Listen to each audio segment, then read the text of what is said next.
पिछला साल अहाँके सौराठ सभागाछी याद आयत जाहिमे 1.25 करोड़ महादेवके पूजा भेल छलै। और देखियो देवहार गाममे बाबा मुक्तेश्वर स्थानमे ई सिलसिला मिथिलामे दोसर बेर भऽ रहल यऽ। रूपेश भाईजी छथि, हिनका तऽ अहाँ सब चिन्हते हेबै, नानी कहानीके अभिन्न अंग। और एहिबेर विभिन्न गामके देख रहल छी, हरेक गामके बैनर लागल छै, कोन गामके आदमी सब एथिन, कतऽ महादेव बनेथिन। और महादेव बनायल गेलै। हमर गाम गारो टोल छलै। और विशेष आभार हमर छोट भैयारी धीरजके जे वीडियो बना कऽ भेजलथि हँ।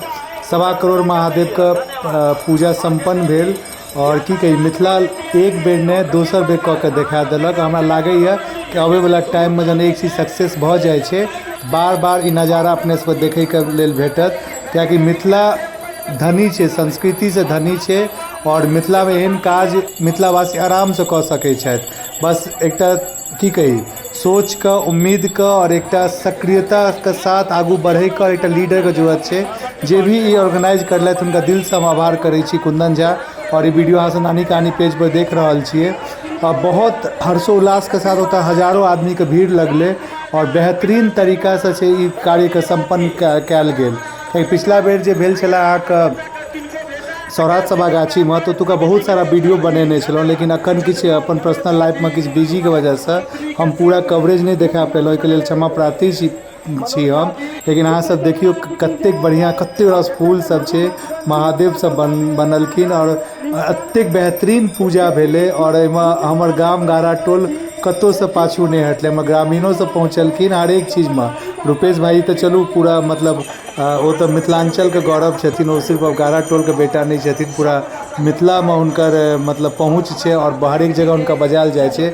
औरो ग्रामवासी सब ओतऽ पहुँचलखिन और एकटा पूजाके जे हेबाक चाही ओ विधिवतसँ भेलै। और हमरा सबके तऽ बहुत नीक लागल। अहाँ सब के सब गेल छलहुँ देखैके लेल, और किनकर किनकर गामके आदमी सब ओतऽ पहुँचल छलथि, अहाँ सब कमेंट कऽ सकै छी। और ई छथिन हमर सबके प्रभास चाचा, और बुलन बाबा छथिन, और गोपाल चाचा छथिन, और हमर गामके लेडीज सब सेहो पहुँचलखिन। खूब महादेव बनायल गेलै। एक बेर सबगोटा कमेंटमे कऽ दियौ हर हर महादेव। और धीरज, अहाँ दिल खुश कऽ देलहुँ ई वीडियो हमरा भेज कऽ, बहुत नीक लागि रहल यऽ।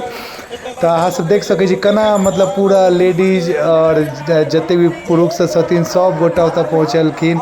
कतेक आदमी घुमै लए गेलखिन। और की कही, मतलब ओतऽ रहितौं तऽ हमरा बड्ड नीक लगितै। एहन एहन माहौल हमरा बड्ड नीक स्पेशली लागैए। लेकिन ओतऽ नहि छी तऽ आइ अहूँ सब वीडियो नानी कहानी पेज पर देखू जे सब नहि छलौ ओतऽ। और ई वीडियो अहाँ सब नानी कहानी पेज पर देख रहल छियै। हम तऽ लास्टमे एकेटा चीज कहब, लहर ने ललकार हेतै और मिथिलाके जय जयकार हेतै।